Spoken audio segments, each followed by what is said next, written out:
मैं संजीत कुमार, मैं साइंस का टीचर हूँ और अभी मैं पढ़ा रहा हूँ कसौटी middle school, government middle school कसौटी में है।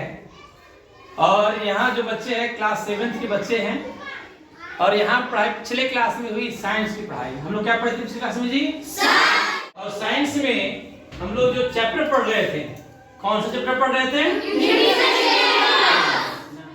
हम लोग पढ़ रहे थे न्यूट्रिशन इन एनिमल। और न्यूट्रिशन इन एनिमल में हम लोग सबसे पहले कौन सा टॉपिक पढ़े थे? मानव में पाचन पढ़े थे। मानव में पाचन के पहले न्यूट्रिशन बताए थे कि पोषण किसको बोलते हैं? पोषण किसको बोलते हैं? तो पहले कौन बताओगे कि पोषण किसको बोलते हैं? पोषण हाथ उठाना है। पोषण किसको बोलेंगे? चलिए खड़ा होइए, पोषण बताइए। को ग्रहण करना तथा उसका ऊर्जा प्राप्ति, शारीरिक वृद्धि व मरम्मत के लिए उपयोग पोषण कहलाता है। चलो वेरी गुड। तो पोषण के बारे में हम लोग जानेंगे पोषण किसको बोलते हैं। इसके बाद क्या पढ़े थे? मानव में पाचन। मानव में पाचन। अच्छा, मानव के पाचन के कितने टाइप थे, कितने प्रक्रिया से होते हैं बताया गया था। कितने टोटल होते हैं? 7। कितने होते हैं? 7। कौन कौन से होते? कितने लोग बताओगे कौन कौन से होते हैं? चलो वेरी गुड। चलो खड़ा हो जी, खड़ा हो जाओ। चलो आगे आओ। चलो इस बताओ। छोटी या बड़ी या मलाशय, गुदा या चलो वेरी गुड। तो यहाँ हम लोग मानव में के पाचन के बारे में हम लोग पढ़ लिए थे। मानव में पाचन के बाद क्या पढ़ा गया था? पोषण के विभिन्न चरण।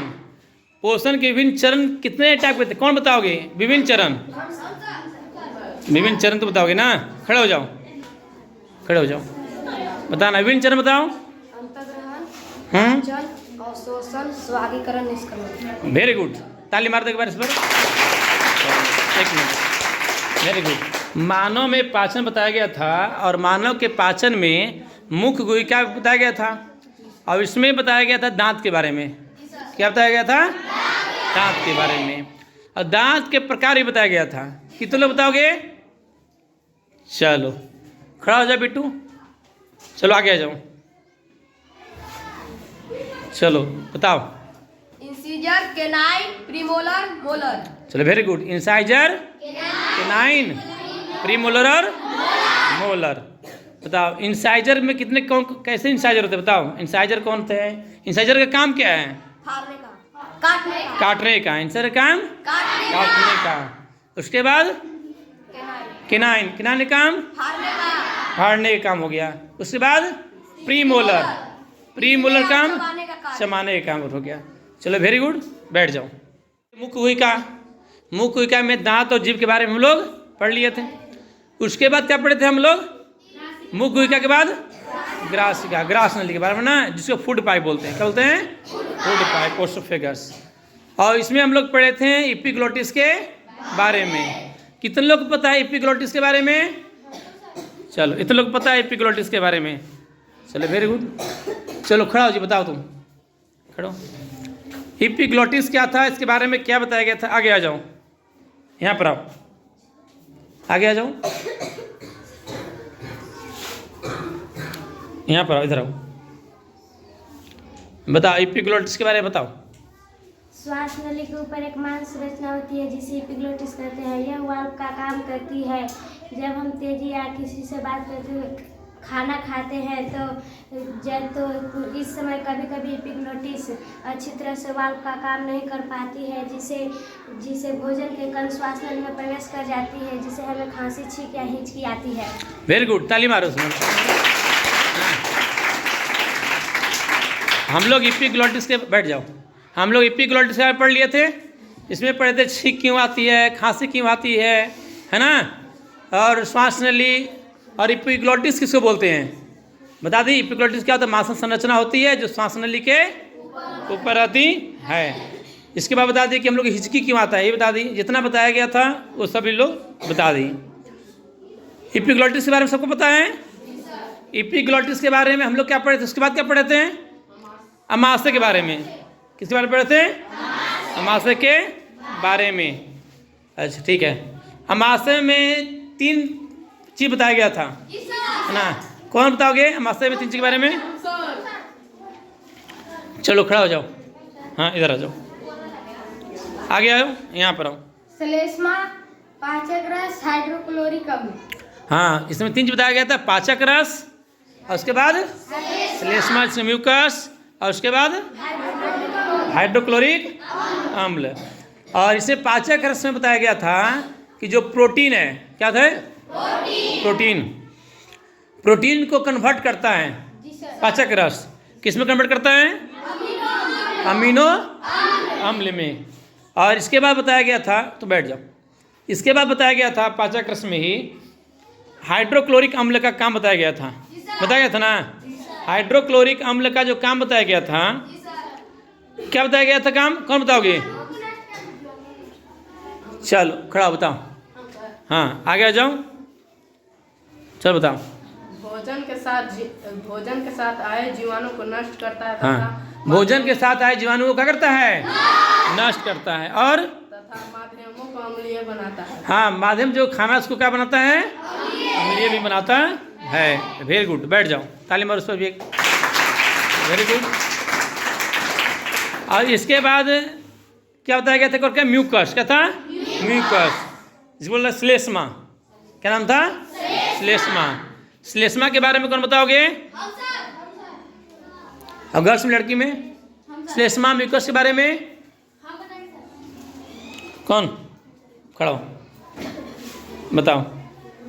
यह पेट के आंतरिक भाग को सुरक्षा देती है। यह पेट क्या करता है, आंतरिक भाग को सुरक्षा प्रदान करती है ना। श्लेष्मा के बारे में लोग पढ़ लिए थे, बैठ जाओ, वेरी गुड। और श्लेष्मा कंप्लीट हम लोग हो गया था ना। पेट के बारे में, अमाशय में 3 चीज के बारे में हम लोग पढ़ लिए थे, वेरी गुड। अमाशय के बाद हम लोग क्या पढ़े थे, छोटी आंत और बड़ी आंत, छोटी आंत और छोटी आंत में हम लोग पढ़े थे लीवर के बारे में और पैंक्रियाज के बारे में। और छोटी आंत में हम लोग पढ़ लिए थे लीवर के बारे में। किसके बारे में, लीवर के बारे में। लीवर का हम लोग पढ़े थे कलर ना, लीवर किस कलर का था, हाँ गहरा लाल भूरे रंग के था, वेरी गुड। और इसमें जो एक क्या स्रावित करता है, क्या देता है, बाइल जूस, क्या देता है, बाइल जूस। बाइल जूस जमा कहाँ होता है, गॉल ब्लैडर में। कहाँ पर, गॉल ब्लैडर में।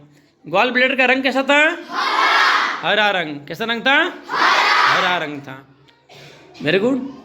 और जो ये गॉल ब्लैडर में क्या जमा होता है, बाइल जूस, बाइल जूस।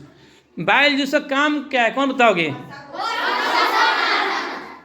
हाथ उठाना, कोई हाथ उठा, बताना, बताओगे, खड़ा हो जाओ, खड़ा हो, चलो आगे आ जाओ, बताओ। बाइल जूस का काम वसा को पचाना, वसा को क्या करता है, डाइजेस्ट करता है, बाइल जूस, वेरी गुड, बैठ जाओ। और बाइल जूस में ये हो गया था। इसके बाद पैंक्रियाज के बारे में, क्या बोलते हैं, पैंक्रियाज। अच्छा, पैंक्रियाज जो फिर वहाँ से जो निकलता है रस, वो जो पचाता है, वो किसको पचाता है, हाँ कार्बोहाइड्रेट, प्रोटीन और वसा, चलो वेरी गुड। इसके बाद स्मॉल इंटेस्टाइन पढ़ लिए थे ना, और लार्ज इंटेस्टाइन।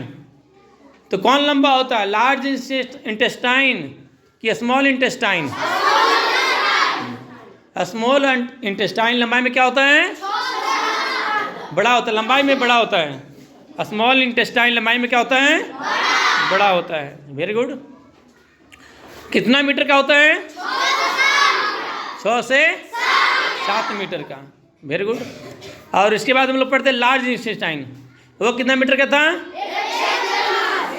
1 से 1.5 मीटर का, चलो वेरी गुड। कितना मीटर का, 1 से 1.5। तो लार्ज इंटेस्टाइन उसको क्यों नाम दिया गया, क्योंकि वो चौड़ा होता है, क्या होता है, चौड़ा होता है। चौड़ा होने के कारण उसको लार्ज इंटेस्टाइन नाम दिया गया, चलो वेरी गुड। स्मॉल इंटेस्टाइन हो गया, लार्ज इंटेस्टाइन हो गया ना। यहाँ पर स्मॉल इंटेस्टाइन में खाना करके पूरा पच जाता है, अब बाकी पचे हुए कहाँ जाता है, लार्ज इंटेस्टाइन में, है ना। इसके बाद अर्धांगुल विल्ली के बारे में बता दिया गया था, जो स्वांगीकरण काम करता है, ऑब्जर्व करके उसको स्वांगीकरण का काम करता है। और लार्ज इंटेस्टाइन के बाद खाना कहाँ जाता है, रेक्टम में। कहाँ पर, रेक्टम, मलाशय में। अब मलाशय के बाद कहाँ पर, एनस में, है ना, गुदा द्वार। कहाँ पर, मल द्वार या गुदा द्वार। Very good. तो तुम लोग करीब आप लोग पर समझ में आ गया, है ना। न्यूट्रिशन इन एनिमल में जो मानव का जब पाचन तंत्र था, डाइजेस्टिव सिस्टम, इसके बारे में सबको क्लियर है, किसी को दिक्कत नहीं, क्लियर हो गया। इसके बाद हम लोग जंतुओं के बारे में बता दिया गया था, है ना। अमीबा के बारे में बता दिया गया था, ठीक है। बच्चे जो ये हैं क्लास 7 के बच्चे हैं, और देख रहे थे जैसे डाइजेस्टिव सिस्टम में पढ़ाया था साइंस में, और आप लोग देखे होंगे कितने अच्छे से लोग क्या रिस्पॉन्स दिए, और सबको अच्छे तरीके से करके सबको याद हो चुका है। इसी तरह से क्या करना है, हम लोग क्या करना है, मन लगा के पढ़ना है ना। डेली सीखना है, डेली घर पर जाकर करना है, डेली थोड़ा डेली का घर पर जाके पढ़ना है। धीरे धीरे पढ़ेंगे हम लोग हिंदी इंग्लिश अच्छे तरीका से, हिंदी में भी साइंस पढ़ेंगे, उसको इंग्लिश में भी अच्छे से पढ़ेंगे, और बहुत अच्छे तरीके से क्या करेंगे, इसको हम लोग समझेंगे, और सबको बहुत अच्छे तरीके से समझ में आएगा। सबको बहुत अच्छे समझ में आ रहा है क्लास में? जी सर। दिक्कत नहीं किसी को? नहीं